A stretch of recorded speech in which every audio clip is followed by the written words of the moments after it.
صلى الله عليك يا رسول الله، صلى الله عليك يا شهيد يا مظلوم، يا أبا الزهراء صلى الله عليك وعلى آل بيتك المظلومين، صلى الله عليك يا مولاي يا أبا عبد الله، صلى الله عليك يا مولاي يا أبا عبد الله، يا رحمة الله الواسعة ويا باب نجاة الأمة، غريب يا مظلوم، سيدي ما خاب من تمسك بكم وأمن من لجأ إليكم، يا ليتنا كنا معكم فنفوز فوزا عظيما، يا عجب البقيع مغردا يا حادي، عجب البقيع مغردا يا حادي، واقرأ سلامي للنبي الهادي. هذه الأبيات تنسب إلى الإمام الرضا عليه السلام، والظاهر أنه نظم هذه الأبيات وهو في طوس في الغربة، فلهذا الشوق والحنين واضح في هذه الأبيات، ونحن كذلك في الغربة فنسلم على رسول الله. عجب البقيع مغردا يا حادي، واقرأ سلامي للنبي الهادي، واسأله عن صحبي وأهل مودتي والآيال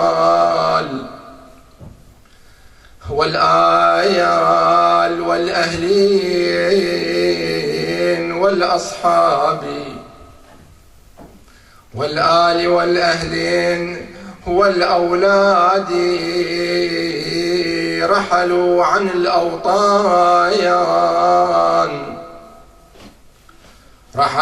الأوطان والدار التي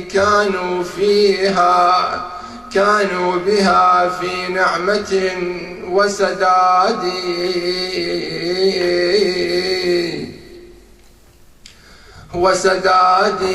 وسكنوا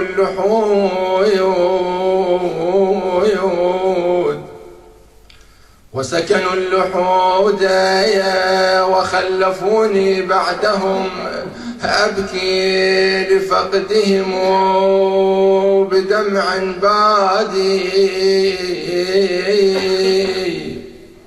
وخلفوني بعدهم أبكي لفقدهم بدمع بادي، فوقفت حيرانا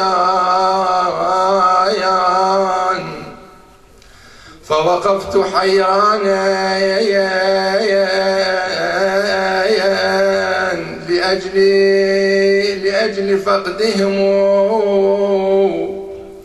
فوقفت حيرانا لأجل فراقهم، وهنالكم بشغف نحرت فؤادي أسن عليهم، والله أسن عليهم، شردوا عن دورهم وهم البدور وسادة الأسياد، قتلا وسما قتلا وسما قضوا نحبهم، قضوا آجاله يوم، فبكى عليهم الوادي ومن في الوادي، والله فبكى عليهم الوادي ومن في الوادي. هيهات هيهات أن يأتي الزمان بمثلهم، أن يأتي الزمان بمثلهم، وهو الذي وافاهم بعنادي، وافاهم بعنادي. بعد يقول له يا حادي يا حادي دعنا دعنا يا نمر بكربلاء. ليش سيدي ماذا فيها كربلاء؟ يقول له دعنا يا حادي دعنا نمر بكربلاء، فكربلاء فيها الحسين، فيها الحسين وجملة الأمجاد. انكسر قلبك، نعم الحسين يكسر القلوب. فيها الحسين وجملة الأمجاد، قضوا جنب الفرات، قضوا جنب الفرايات، وماؤه منعوهم إياه، منعوهم إياه ذوي الأحقاد. لا حول ولا قوة إلا بالله العلي العظيم. وسيعلم الذين ظلموا آل محمد أي منقلب ينقلبون، والعاقبة للمتقين. صلوا على محمد وآل محمد. اللهم صل على محمد وآل محمد. في خطبة للإمام الحسين عليه السلام قال: إنما خرجت لطلب الإصلاح في أمة جدي محمد. اللهم صل على محمد وآل محمد. أعمال الأئمة عليهم السلام تنقسم إلى قسمين، أو بمعنى أدق تتجه نحو اتجاهين. الاتجاه الأول هو الحفاظ وبناء الفرد المسلم، إنه كيف أنا الإنسان المسلم أحافظ عليه من جهة وأبنيه من جهة أخرى. هذا الاتجاه الأول. الاتجاه الثاني هو كيفية الحفاظ على الأمة المسلمة، على أمة الإسلام. لأن قلنا الحفاظ ليس البناء، لأن الأمة كانت موجودة في عهد الرسول صلى الله عليه وآله، فكان من وظائف الأئمة عليهم السلام هم أن كيف يحافظون على هذه الأمة.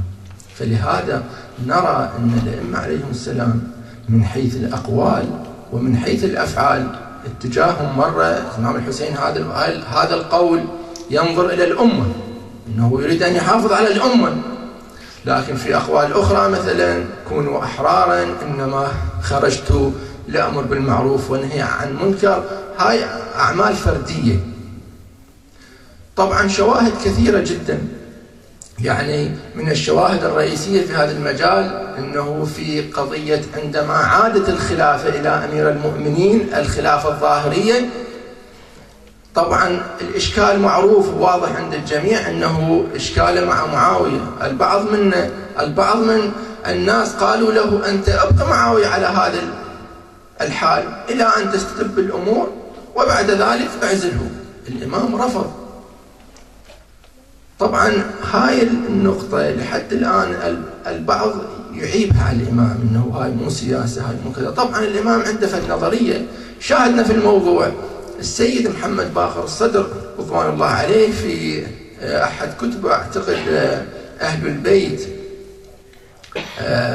وحدة هدف وتنوع أدوار، يبحث في هذا المجال الكثير، يحب يراجع. واحدة من النقاط ينطي 8 نقاط، أنه لماذا الإمام علي رفض أنه يبقي معاوية.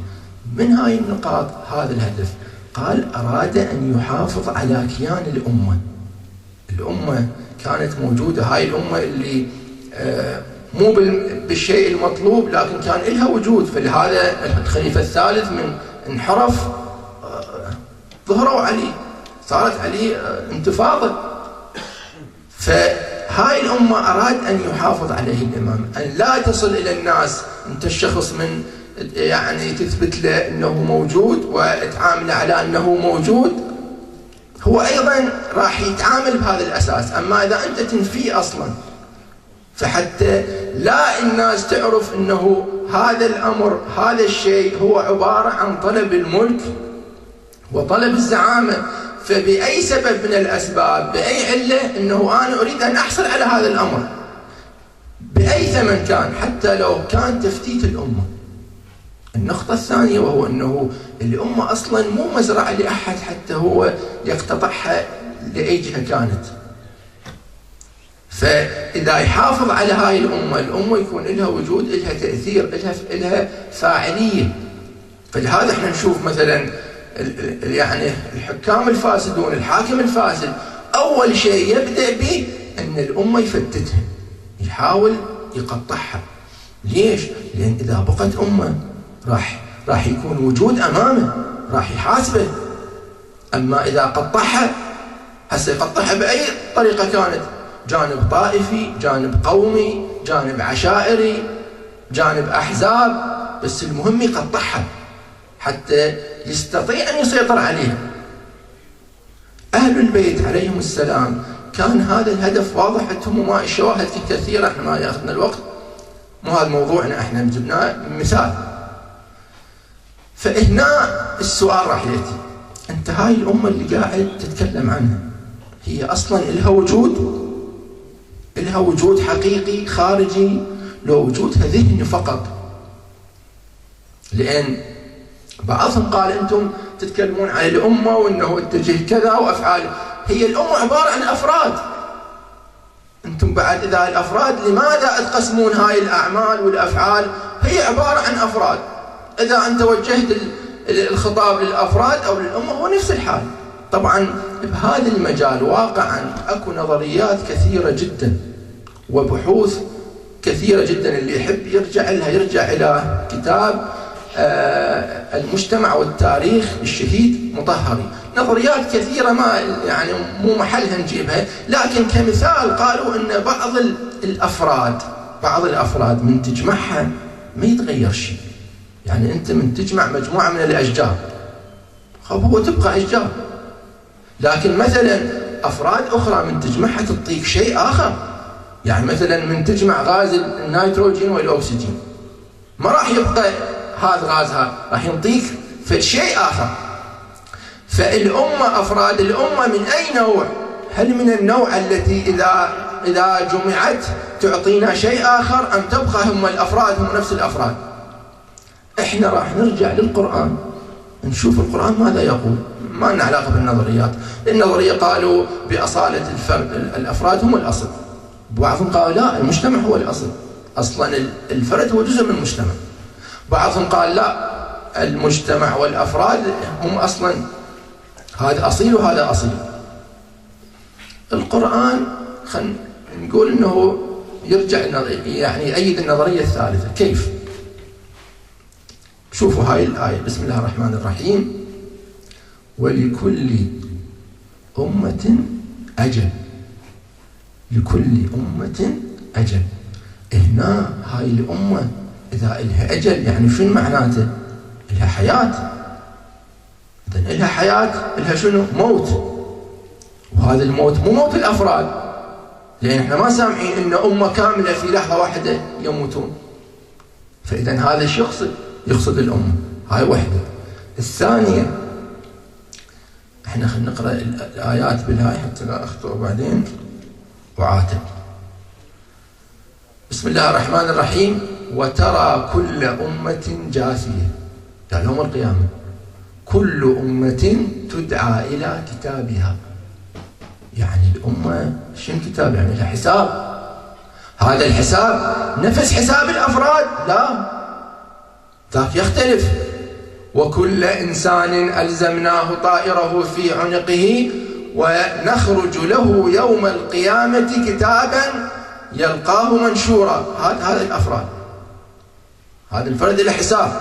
يعني يوم القيامة هناك حسابان، حساب الفرد يحاسب كفرد وتحاسب كأمة. يأتي البحث شلون تتوضح إن شاء الله الصورة. هذا أصبح ماذا؟ لها حياة، لها موت، لها ماذا؟ حساب. بعد كذلك زينا لكل أمة عملهم. شوف يعني معناته الأمة إلها شعور واحد، إلها ذوق واحد، إلها روح واحدة، إلها اتجاه واحد. إذن الأمة معناته نفس كما أن الفرد إلى فد شعور معين، إلى فد ذوق معين، إلى فد أفكار معينة، الأمة كذلك. أفلح من صلى على محمد وآل محمد. اللهم صل على محمد وآل محمد. ثانيا غفر الله لكم. اللهم صل على محمد وآل محمد. ثالثا على حب محمد وآل محمد. اللهم صل على محمد وآل محمد. فإذا هاي الآية تقول كذلك إنه الأمة لها روح واحدة، لها ذوق واحد، لها شعور واحد، لها روح واحدة. بعد مرات فعل واحد يقوم به الفرد، الفرد هو الذي يقوم بالفعل. الله ينسبة للأمة كلها. ليش؟ تأكيد لهذا أنهم لهم اتجاه واحد، لهم رأي واحد، لهم فكرة واحدة، فعقروها فدمدم عليهم ربهم بذنبهم فسواها.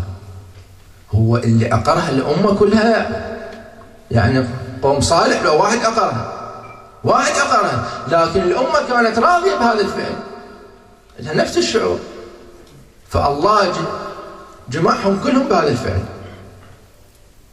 هسه شو تبين؟ إن الأمة إلها كيان مستقل غير كيان الفرد الإنسان. إلها كيان واحد، إلها حياة، إلها موت، إلها حساب، إلها بعث، إلها روح واحدة، إلها شعور واحد، إلها نية واحدة. وهمت كل أمة برسولهم ليأخذوه. كل الأمة صار عندها فكرة واحدة. إذا ثبتنا هذا الأمر إنه الأمة إلها كيان، إذن إلها قوانين غير قوانين الأفراد. قانون اللي يخص الأمة غير القانون اللي يخص الأفراد. بعد أنا كفرد مثلا ولا تزر وازرة وزر أخرى، أنا إذا سويت فعل وبهذا اليم شو العلاقة؟ إذا إنسان سوى عمل خير هذا اليم ما يحصل منه شيء. قوانين الأمة تختلف، لا تختلف. أنا طبعا واقعا هذا الموضوع جبته لأن هذا موضوع العصر إن شاء الله توضح صورة، لأن كثير يعترض على أمر الله، يعترض على أشياء هي ما يعرف شو معناتها.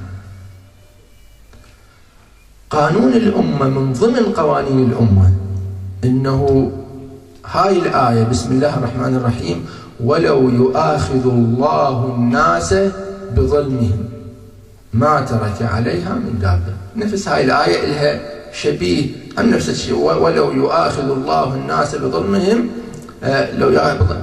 بما كسبوا ما ترك على ظهرها من دابة. نفس السياق تقريبا.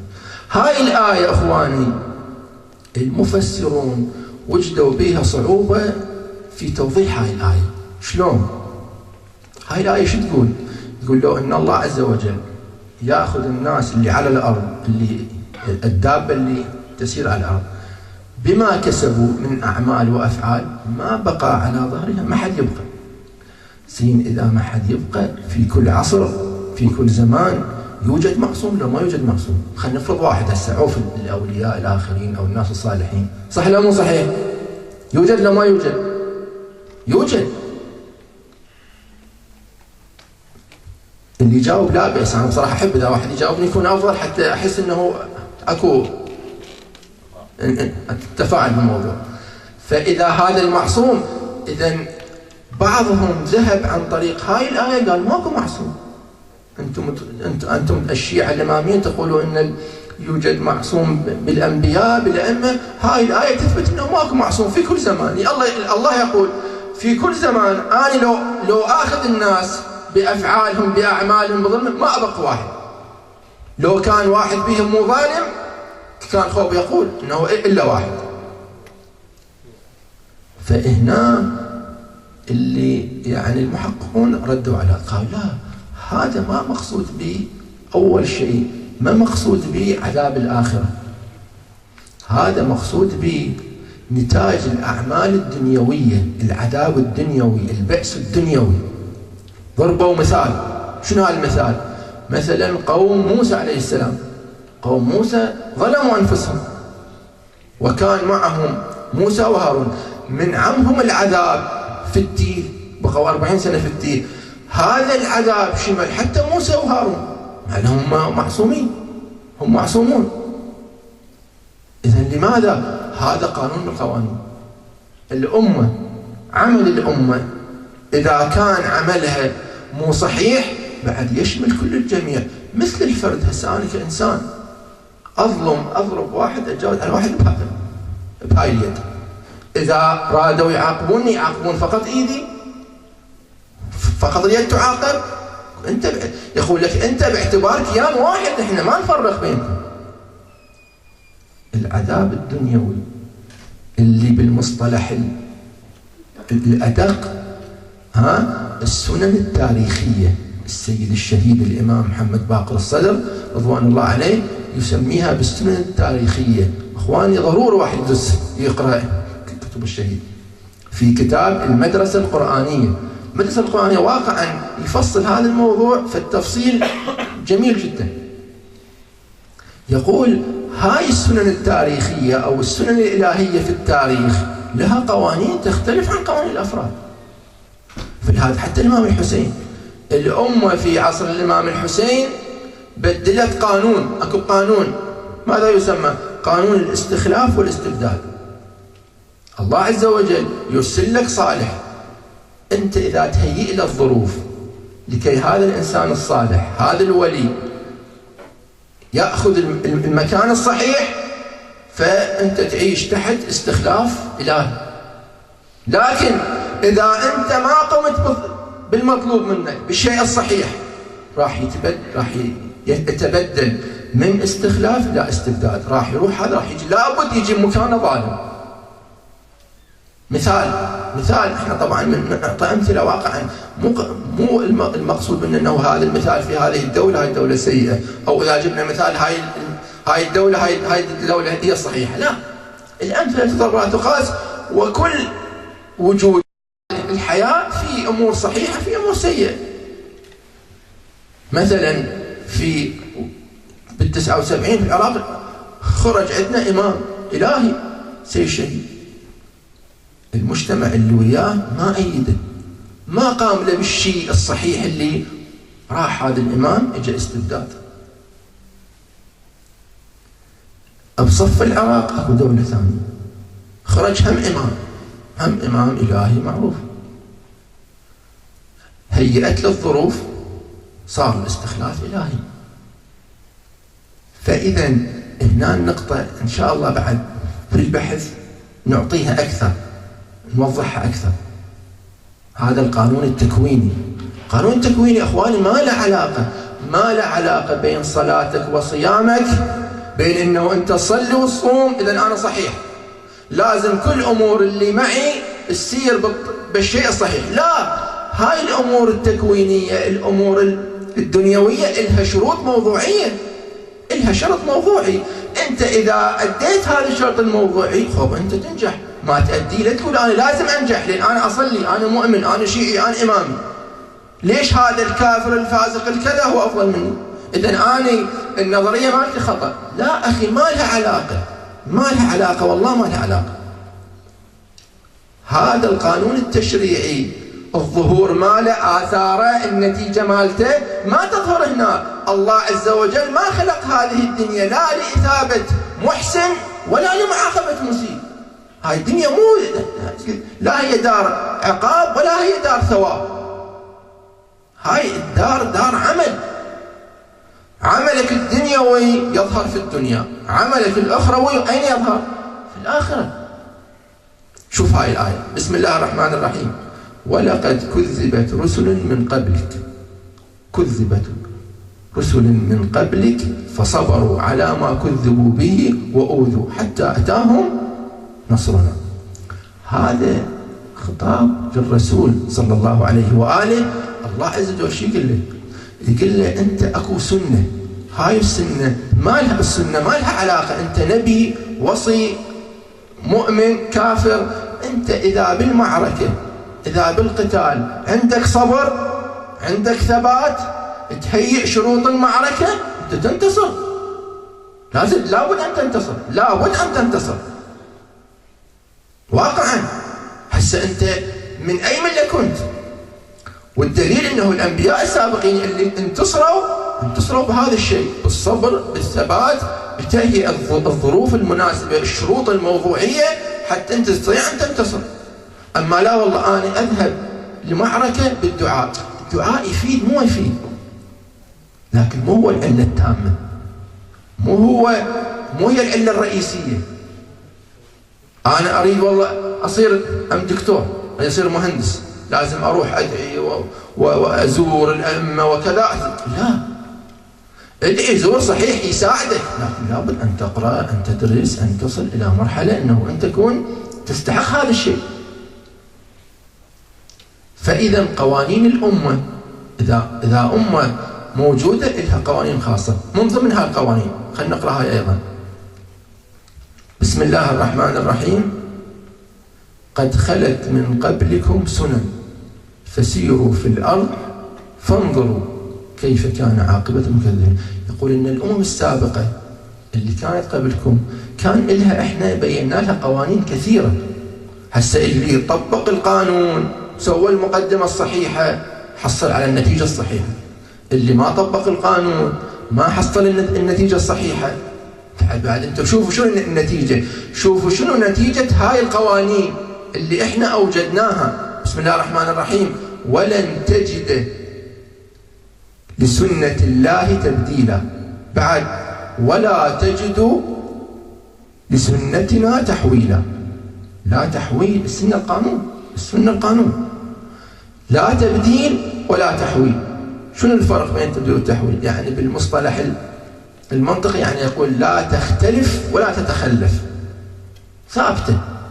لا تختلف، انت من تجي للنار، النار هي تنطيك حرارة، ما في يوم النار تنطي حرارة ويوم ثاني لا ما تنطيك، ما تتخلف. ما تختلف، شنو ما تختلف؟ يعني مو يوم النار تنطيك حر يوم تنطيك فد برودة، هاي لا ما يصير، هاي ثابت. قوانين الخاصة بالأمم هي هاي القوانين، إنه الأمة إذا عملت، الأمة إذا قامت بما هو يترتب عليها تتطور، بغض النظر عن كون ما هاي الأمة، شنو ماهية هاي الأمة. أكو شروط، إحنا هسه بصراحة الوقت ياخذنا ما نستطيع أن نعطي أكو كثير من الشواهد وكثير من الأدلة، فلهذا أكو صار علم خاص في السنن الإلهية. يعني سابقا كانوا ماذا يقولون؟ يقولون إن التاريخ، تاريخ الأمم هو عبارة عن موضوع صدف. فلهذا بالمثال يقولون أنف كيلوبترا. شنو أنف؟ قالوا هذا سبب في تدمير الحضارة الرومانية، لأن كان أنفها في شكل معين، خلى هذا الشكل خلى وجهها جميل جدا. هذا الملك الروماني عجب بهذه المرأة. يعني أحد نسيت اسمه، أحد يعني المؤرخين الفرنسيين يقول لو كان أنف كيلوبترا شوية أقصر من الموجود كان ما صارت جميلة، ما عجب بها، ما قاتل معها، فمن قاتل معها خسر فسقطت الإمبراطورية. هذا أو أنه يقولون الدولة الأموية ذهبت ببولة. يعني شلون آخر الخلفاء بني أمية محمد بن مروان كان عنده مرض أثناء المعركة مع العباسيين، فكان دائما يتضرر، فذهب أثناء المعركة أحد الجنود لقاه هناك قتل، خسروا المعركة. قالوا هذا السبب، ويضربون أمثلة كثيرة. القرآن يقول لا، يقاوم هاي النظرة، يقول الأمم حالها حال الأفراد، لابد أكو قوانين تسير هاي الأمة. هاي القوانين ما لها علاقة بالجانب التشريعي، أنت مؤمن صح إلها تأثير، لكن كل وجود كل عمل له تأثير. شروط كثيرة جدا، من هاي الشروط أنه العمل، المثابرة. يعني أنا مثلا أريد أوصل إلى جانب معين من التطور، لا أنا أجلس مثلا أقرأ دعاء كوميل وأقول أنه لابد أنه لا، أكو هاي يسمونها العلوم التراكمية. هاي علوم تراكمية، أنت لازم تبحث في هذا المجال تصل إلى نقطة، تكمل هذا البحث تصل إلى نقطة. فهاي القوانين كثيرة جدا. إذا رأينا أمة ناجحة أمة فاشلة، لا مثلا نرجع إلى دين هاي الأمة، لأن بعضهم يقول يعني هذا الجانب اللي يكون فيه الخلط، إحنا مسلمين وإحنا القرآن عندنا كذا، لماذا هذا الفشل؟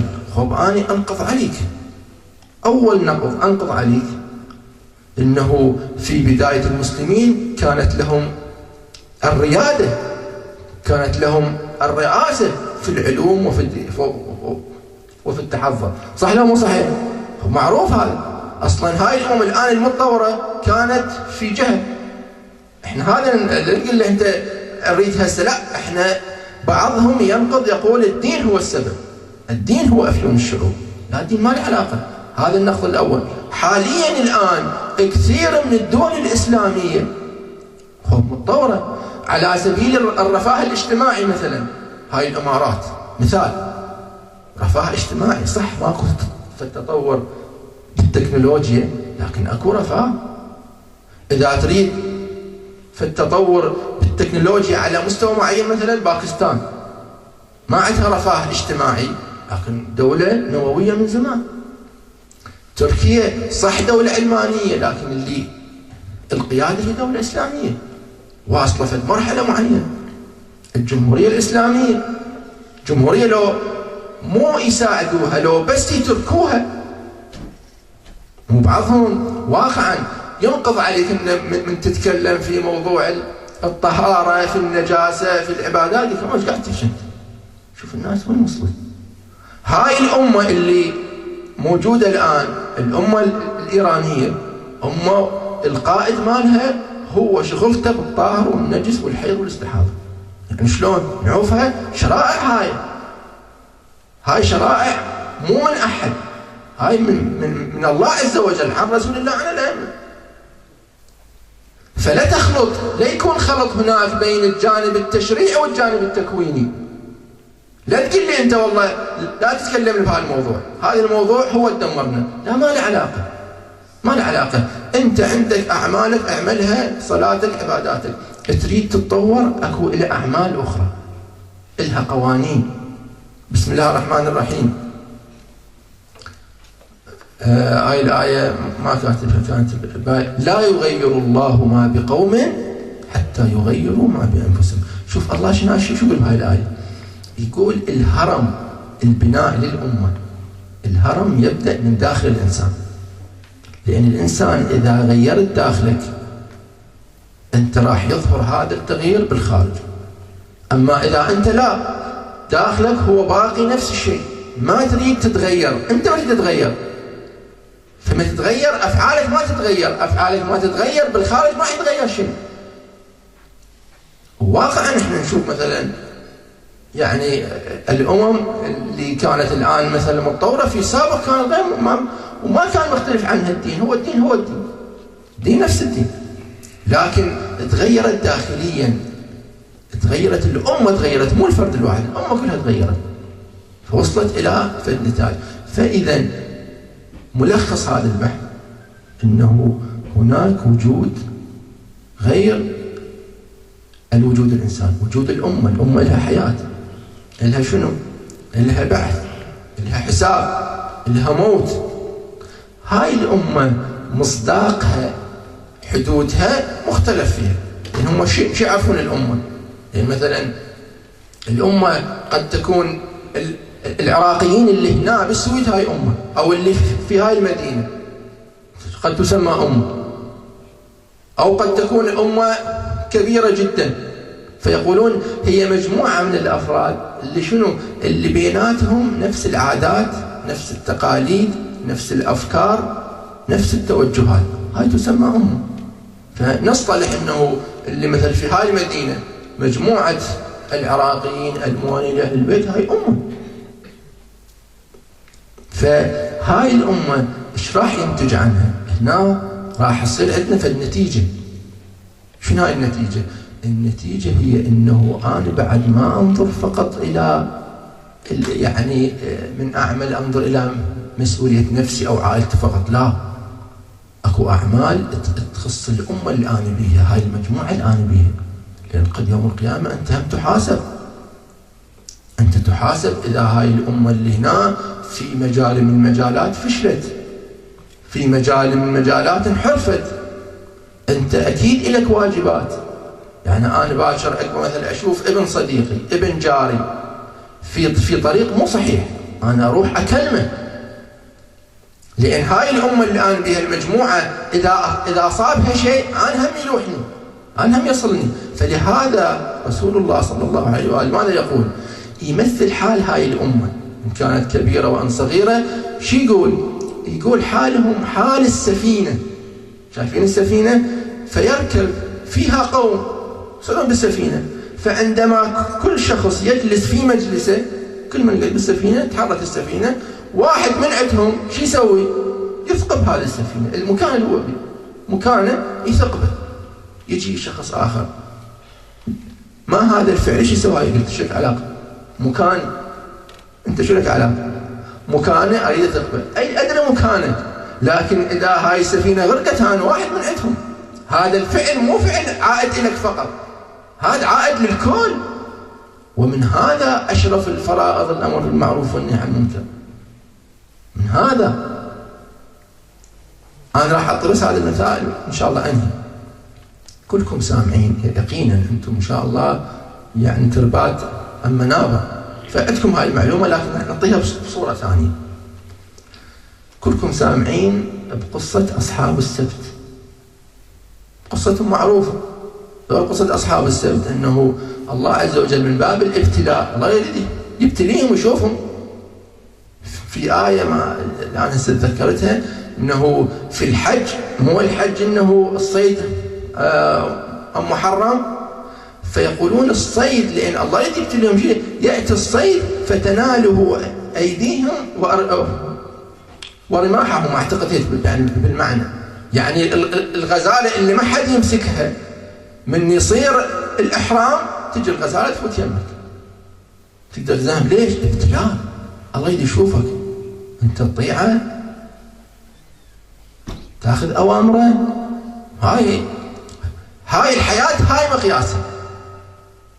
وما خلقنا الموت والحياة، الذي خلق الموت والحياة ليبلوكم أيكم أحسن، مو حسن، أحسن، أكو حسن وأكو أحسن، لا هو الأحسن عمل حتى هناك تأخذ الأحسن.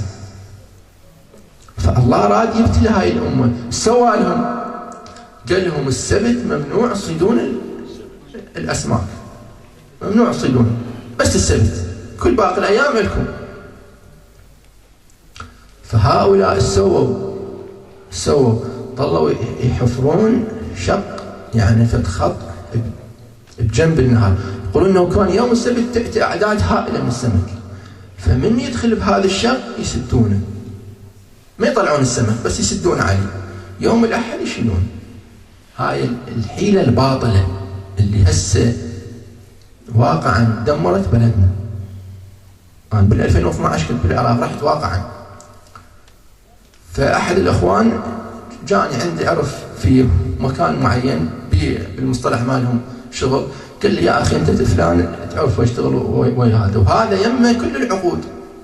قلت له شنو المطلوب؟ قال مطلوب، ماكو مطلوب، احنا عندنا عقود بس يمشيها لنا. وشنو النتيجة؟ قال لي احنا المتعارف عندنا واقع نسانة، يعني صعد فوق المنبر، فوق الحق الناطق. فقال لي احنا ما نريد نشي، احنا نجيب له احسن عطاء، وإلك في كل عقد من 4 إلى 7%. قلت ايش قد هو العقد؟ قال يعني اقل العقود كذا كذا، بس واحد من عندهم 100 مليون. قال لي يعني اذا احنا مجموعه 12 واحد، اذا يمشي العقد تقريبا 4-7 مليون دولار. قلت له انا مستحيل هذا حلال، واقع انا سألنا. قلت له بس مع هذا واحد شيء صراحه، قلت له مع هذا انا ما اعرف، فراح اسال اذا صح. قال احنا سالنا. قلت له لا انا اسال، انا خوف كنت في النجف. فسالت 3 مجتهدين، مو انسان عادي. اسئله كلها ما يجوز.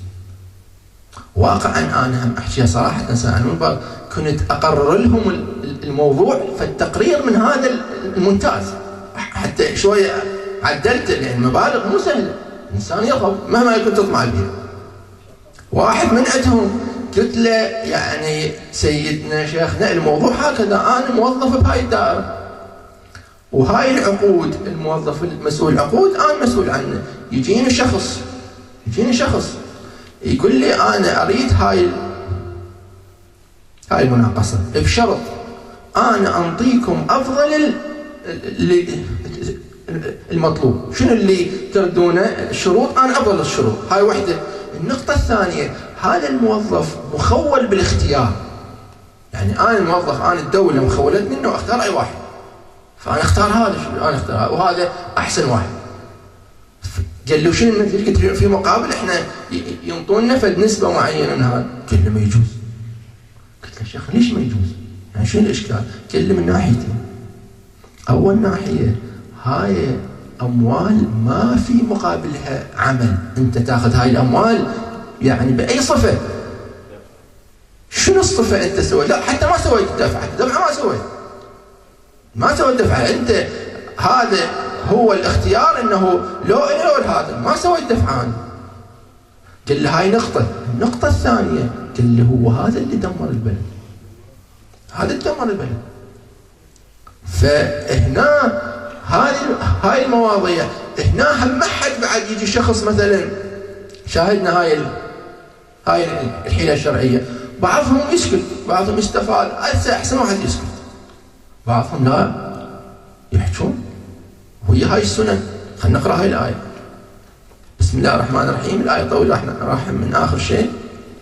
واذ قالت امه منهم، مجموعه من عندهم، هو عم يسميهم القران، اذا المجموعه امه. لم تعظون قوما الله مهلكهم او معذبهم عذابا شديدا. انتم ليش تنصحونهم؟ شو لكم علاقه؟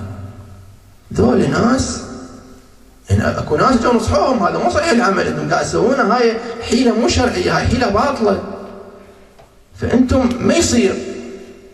فئه ثانيه اللي صار شنو صارت؟ فئه اللي تاخذ الاسماك، فئه اللي نصحوهم، فئه ثالثه قالوا لهم ماكو داعي تتكلموا، سكتوا عفوهم.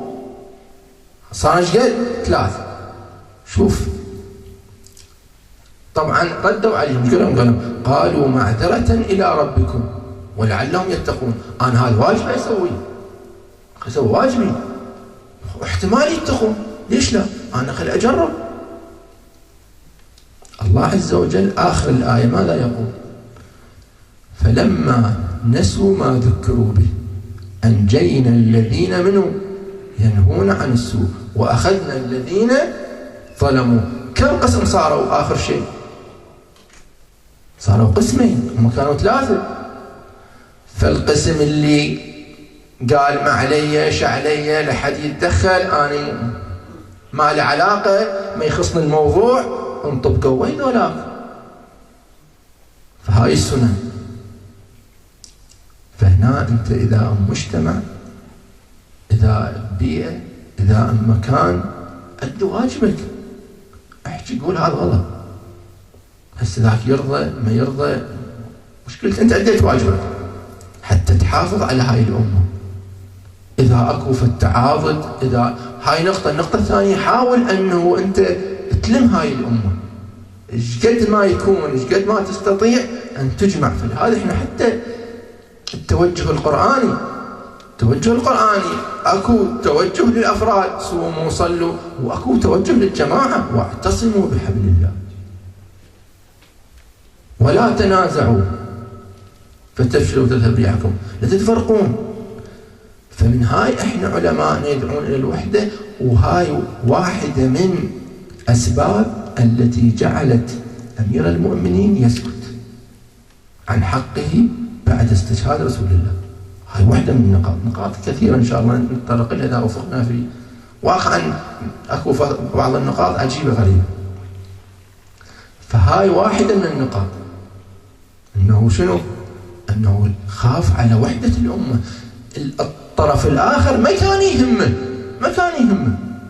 خلي تروح الامه، شنو اهم شيء انا اخذه في المنصب، روح انت اخذ هاي الجهه، انت اخذ هاي الجهه، انت اخذ هاي الصفحه، لكن المهم انه انا ابقى هنا قاعد، مو مشكله، ما يهم الامه. امير من الله. فلهذا تركهم يتنازعون على الزعامه على السلطه، وذهب وحيدا يجهز رسول الله صلى الله عليه وآله. فجهز رسول الله على ما كمل الجماعة، بعدين عود خلصوا النزاع ماله. وهاي من خصوصيات أمير المؤمنين عليه السلام، إنه كل أحبته كان هو المسؤول عن تجهيزهم، عن تغسيلهم. رسول الله، فاطمة الزهراء، حتى سلمان رضوان الله عليه، يعني الأحبة مالته يحضرهم. إن شاء الله أنتم من أحبة أمير المؤمنين، يحضرنا في الدنيا والآخرة. فكان يحضر الأحبة حيا أو ميتا. يا حار همدان من يمت يرني، من مؤمن أو كافر قبلا، شوفني. فلهذا هذا الشاعر الموالي يكتب على أمير المؤمنين، يقول له: يا علي، أنت مو فقط تحضر محبيك، أنت من صفاتك أن تحضر الشدائد أيضا. أنت كنت مع الأنبياء، كنت مع الرسل، كنت مع الأوصياء، كل من يصيح يا علي معروفة حاضر الشدة. ليش تركت زينب وحيدة؟ يقول له: يونس قصدت للبحر، وخلصت من بطن الحوت. يونس قصدت للبحر، وخلصت من بطن الحوت، وخليت زينب حايرة. والله وخليت زينب حايرة، مهمومة تتمنى الموت، كل ساعة يقصدها رجس، كل ساعة يقصدها رجس للخيمة، ويصيح بصوت. شو يصيح؟ يا بنت علي وين علي؟ مو تقول يحضر الشدة؟ يا بنت علي وين علي؟ وبالخيمة زينب ويفوت. الله أكبر. زينب صاحبة أعظم خدر يدخل للخيمة، الشمر عليها يدخل للخيمة. ما هذا الزمان والله يا علي. وبالخيمة زينب ويفوت بعد يلذ السلمان قصدت، ودفنت يا ليث الغاب، يا ليث الغايب. ابنك ترى فوق الثرى، والله وماك وعلى جسمه ثياب. يا أسد خيبر، والأسد ما تقدر عليه ذياب.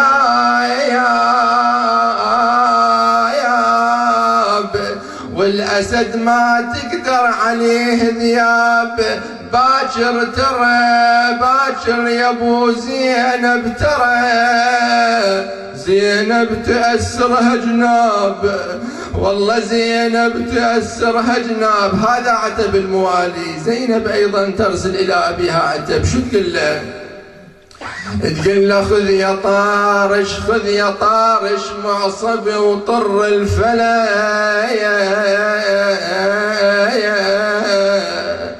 وللفلا وريدك للغري حيدر أبويا توصله وبعد توصله والصيح يا علي يا علي يا علي شبعد النجف عن كربلاء، والله شبعد النجف عن كربلاء. الكربلاء يا ابوي ما جيت شنه الغاية، والله شنه الغاية بيت الدعاء تقول وين الطايرش وين الطارش اللي يقطع البيدة وياخذ معصبي وشكواي بيده ويوصل للغري ويوصل للغري ويصيح وينك يا الصميدة شي يصيح وينك يا الصميدة زينب زينب يا علي يا علي ظلت وحيدة والله ظلت وحيدة والله وحيدة وحسينكم قطعوا وريدة وهاي كربلاء ما هي بعيدة والله وهاي كربلاء ما هي بعيدة. لا حول ولا قوة إلا بالله.